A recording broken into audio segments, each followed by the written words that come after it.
C'est la suite de Politicien, votre rendez-vous politique dans le numéro de ce jour est consacré à l'Éthiopie. Mes trois invités sont restés avec moi. Merci à vous, Monsieur Mess. Vous vouliez à nouveau vous prononcer sur l'approche proposée par le Premier ministre, notamment la question du pardon des crimes commis ces dernières années pour aller pour construire ensemble l'Éthiopie.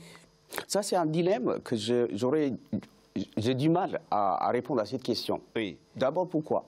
Il y a eu, si on regarde par exemple depuis 2014, quand il y a eu d'expropriation de la terre des Oromo, etc., et depuis la révolte de 2015 et tout, il y a eu beaucoup de morts. Beaucoup de morts. Et non seulement de morts en territoire éthiopien, beaucoup d'autres qui ont été forcés à l'exil, qui sont morts. Oui. Près de 50 000, près de 50 000 Éthiopiens au moins. Il y en a des milliers de morts. Et on fait table rase comme si de rien n'était. Il y a de dommages quand même. Il y a la famille qui attend de réparation. Même s'il a demandé officiellement pardon, je reconnais qu'on a commis des atrocités ces dernières années, c'est pas suffisant pour moi. Le criminel, d'accord, on fait comme si de rien n'était. C'est complexe, c'est très complexe comme problématique. Oui, c'est compliqué, c'est compliqué. Mais je sais aussi à la fois, donc ça fait à peine que 2 mois, c'est monsieur. C'est vrai, il est là depuis le 2 avril. Même s'il a la volonté, l'envie d'aller de l'avant, c'est vrai aussi. Il faudra qu'il trouve dans son entourage des gens qui le soutiennent, les gens qui lui apportent l'assistance nécessaire. Mais l'ancien bourreau, il ne peut pas se laisser marcher dessous non plus, parce qu'ils vont l'attendre sous le tournant. Ça, c'est quelque chose aussi qui risque. Vous dites, vous êtes en train d'expliquer le pardon, d'accord, mais chacun reste vigilant et sur ses gardes désormais. Et en même temps, au niveau de degré d'implication de chacun, il doit y avoir quand même une punition ou quelque chose qui doit se produire. Parce qu'on ne peut pas laisser comme ça des gens qui ont commis des atrocités, voilà, parce que dans l'intérêt de la nation, dans l'intérêt d'un avenir meilleur, on fait le pardon et puis on y va. Pardon, d'accord, mais il faut solder effectivement les comptes du passé. Alors, ce qui est aussi complexe dans votre pays et l'Éthiopie, c'est le gap entre le dynamisme économique et la lutte contre la pauvreté. Il y a, vous l'avez dit tout à l'heure, il y a des Éthiopiens qui aujourd'hui vont se noyer dans la Méditerranée quand ils ne sont pas réduits en esclaves au Yémen et dans d'autres pays du Golfe. Et pourtant, on nous annonce que l'économie éthiopienne, en tout cas en 2017, a été l'économie la plus dynamique du monde. Pas seulement de l'Afrique, 10,5% de taux de croissance de 2005 à 2016, 8,3% de taux de croissance en 2017, donc la croissance la plus rapide du monde, nous l'avons dit. Où est-ce que l'État éthiopien a failli pour que tant d'Éthiopiens soient encore dans la pauvreté, que tant d'Éthiopiens partent encore se noyer dans la Méditerranée? Nous avons posé la question à Soki Ali Saïd. Il est le président de l'association France-Éthiopie Corne de l'Afrique. On l'écoute très rapidement, on en parle après. Il faut que le gouvernement prenne part pour essayer d'accompagner dans le domaine de l'agriculture qui n'est pas assez développée aussi, parce que 80% de terres et quand même paysannes ne sont pas bien formées pour qu'ils accompagnent le besoin de la population éthiopienne. Plus, il faut former dans le domaine agriculture aussi les jeunes générations.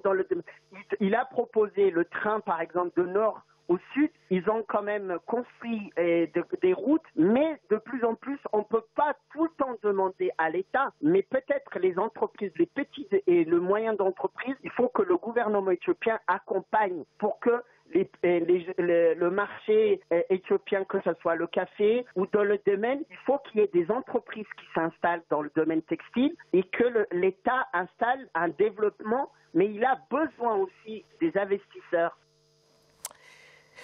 Des pans entiers de l'économie éthiopienne sont à l'abandon, dit Soki Ali Saïd. Il a cité l'agriculture, par exemple, où 80% des terres arabes, des terres cultivables ne sont pas exploitées. Il a parlé également de l'absence de promotion entrepreneuriale dans votre pays, l'Éthiopie. Ce qu'il faut savoir très rapidement, ce que vous pouvez nous expliquer, Mohamed Kadami, c'est la question question de ce paradoxe entre taux de croissance avec lequel on nous rabat les oreilles, on nous dit voilà, pour aller mieux, il faut dynamiser l'économie, on a 10% de taux de croissance et pourtant plus de la moitié des Éthiopiens vivent dans la pauvreté. Qu'est-ce qui ne va pas? À quel niveau se pose le problème? Ou bien on calcule mal, on évalue mal les performances économiques, ou bien il y a un problème de redistribution des richesses produites? Alors, je pense que il y a d'abord, on évalue très mal les performances éthiopiennes.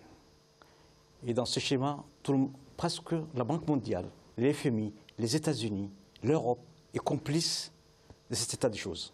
Allez savoir pourquoi. Parce que l'Éthiopie est d'abord... Ce que vous dites vaut pour l'Éthiopie ou bien vaut pour tout le monde? Non, en tout cas, là... Pour tous les pays africains? Non, pour l'Éthiopie particulièrement. Pourquoi? L'Éthiopie est le bastion de lutte contre le terrorisme dans la région. C'est pour cela qu'il faut donner une visibilité. C'est vrai qu'il y a un dynamisme, mais les chiffres qui sont... Et tout le monde admet que les dirigeants éthiopiens falsifient les chiffres. Tout le monde est au courant. Les banques mondiales sont au courant. Alors, ça, c'est la première chose. Deuxième chose, c'est une économie qui est dominée par une ethnie. Tout le monde vous le dira. Le Gourari, qui était le plus grand commerçant d'Addis Abeba, aujourd'hui...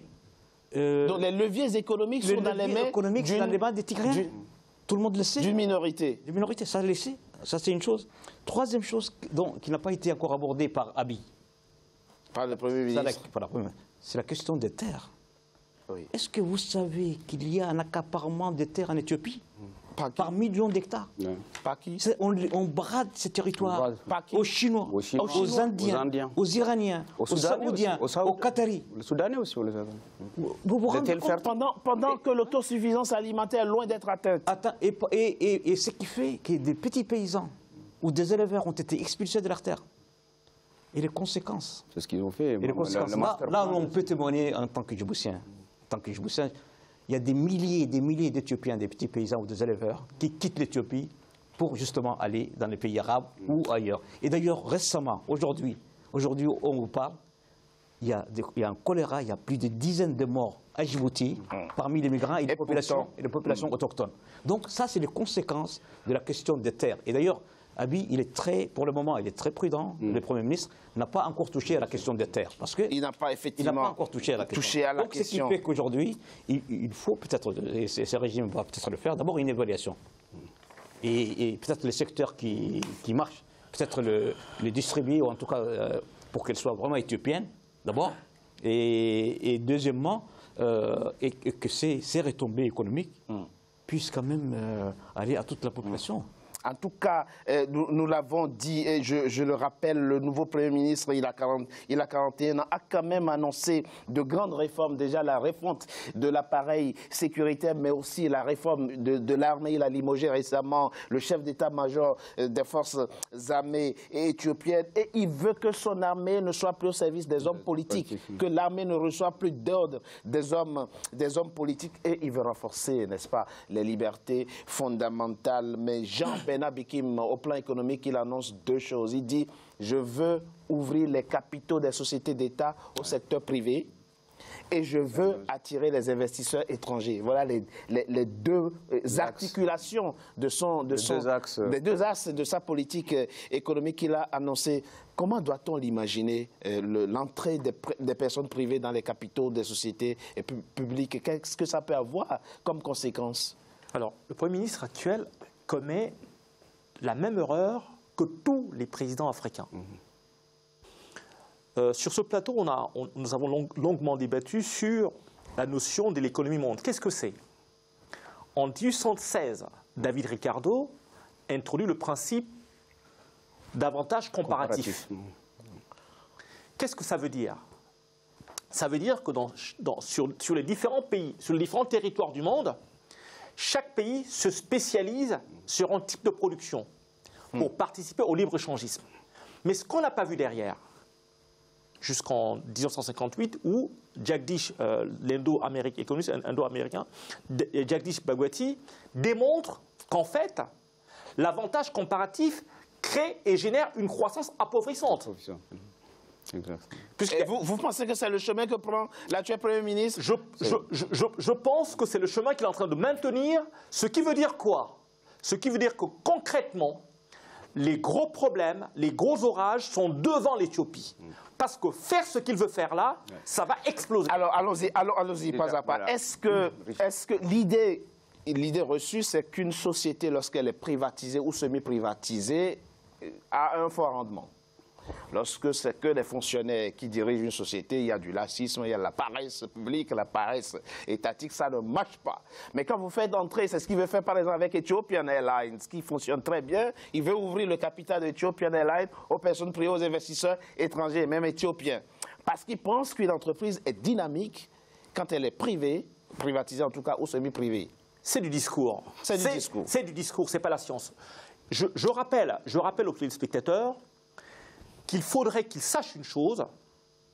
Aujourd'hui, l'État a besoin, comme toute autre personne, d'organiser les régulations. C'est quoi la régulation?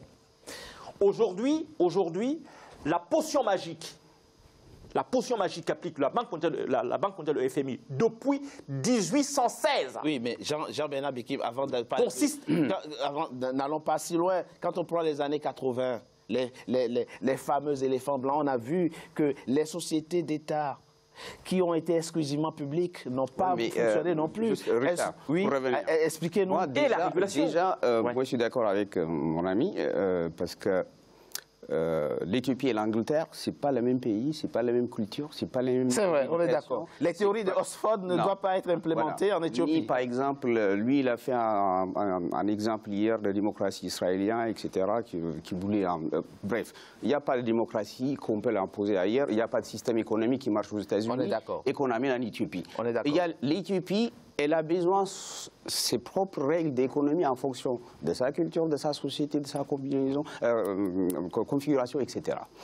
L'Ethiopian Airlines, en l'occurrence, non seulement c'est l'un des compagnies les plus vieux de l'Afrique, et en termes de performance, c'est vrai, hein? Elle en a plusieurs compagnies africaines, Mali, Tchad, Soudan, etc. Elle détient presque 50%. Donc, c'est une compagnie d'État qui est très solide, qui fonctionne très bien. À quoi bon ça sert de mettre des investisseurs privés dedans? Ensuite, non seulement l'Ethiopian Airlines, sur lequel il a focalisé ses attentions d'inviter les investisseurs privés, c'était aussi la compagnie de l'énergie. Télécom, c'est vrai. De télécom. De télécom aussi. Oui. Bon, le télécom, je suis d'accord, parce que le monopole de l'État a failli à la concurrence, donc qui a pu être bénéfique aux consommateurs. Ça, je l'accorde. En termes de qualité du service. En termes de qualité du service, etc. Ça, je l'accorde. Mais tout ce qui est énergie, par exemple, l'Éthiopie, elle a lancé le chantier, le plus grand chantier d'Afrique sur le Nil pour construire le barrage électrique. Il n'a même pas vu encore le jour. Déjà, on incite les investisseurs privés, c'est-à-dire les investisseurs privés, c'est qui? Jusqu'à aujourd'hui, c'est qui détient l'économie? C'est qui? C'est la minorité qui a toujours gouverné l'Éthiopie, c'est ça aussi la on question. On le vire d'un côté pour leur donner de l'autre. Vous nous expliquerez, mais c'est une question qui transcende l'Éthiopie. La question du choix du modèle économique. Est-ce que c'est possible encore aujourd'hui pour les pays africains de penser des modèles singuliers économiques et de s'affranchir des dictats du FMI et de la Banque mondiale? C'est encore possible quand vous êtes allé déjà, vous voyez en faisant beaucoup de prêts? En tout cas, ça va être salutaire pour les pays africains. Mais est-ce que c'est possible? C'est possible, pourquoi pas? Quand on s'est endetté sur 50 ans? Là, je crois que le Premier ministre éthiopien, là, il est en train de faire une annonce pour justement amadouer les investisseurs, pour faire un clin d'œil à tous ces États libéraux là, avec les organisations libérales. Je pense qu'il s'agit de ça. Mais en réalité, aujourd'hui, l'Éthiopie a d'autres modèles à intégrer. Par exemple, jusqu'aujourd'hui, il faut que cette économie soit nationale éthiopienne. Pour le moment, elle n'est pas nationale. il faut que, par exemple, actuellement, il est en train effectivement de nationaliser les politiques. C'est-à-dire la politique devient nationale. Ce n'est plus communautaire, ce n'est plus régional. C'est ce qu'il a dit. Exactement. Je veux des réformes d'envergure nationale. La plus grande réforme qu'il peut faire ici, aujourd'hui, c'est que ces économies-là, que ce soit Ethiopian Airlines, que ce soit l'électricité, que ce soit les chemins de fer, tout ça, deviennent d'abord nationaux. Parce que ce n'est pas national pour le moment. Il n'y a pas un État national éthiopien. Il est en train de créer un État national aujourd'hui. Et donc, c'est très, très important. Et moi, pour moi, la question des terres, parce que, comme vous l'avez dit, 80% de la population est soit c'est des agriculteurs, soit des éleveurs. Donc, la question des terres est fondamentale. Vous l'avez évoqué, la question des terres que vous avez évoquée, c'est aussi une question essentielle des terres qui sont aujourd'hui vendues aux Chinois, aux Indiens, alors qu'effectivement, le pays a un passé difficile. On se souvient des famines des années 70 et 80 qui devraient nous enseigner qu'il faut une politique agraire qui permette aux Éthiopiens, vous êtes 107 millions aujourd'hui, deuxième pays le plus peuplé du continent, il faut nourrir cette population qui croît avec un taux de 3% par an. Il faut effectivement une nouvelle politique agraire. Mais je propose qu'on marque une courte pause. On se retrouve dans quelques instants pour la troisième partie de notre émission. À tout de suite.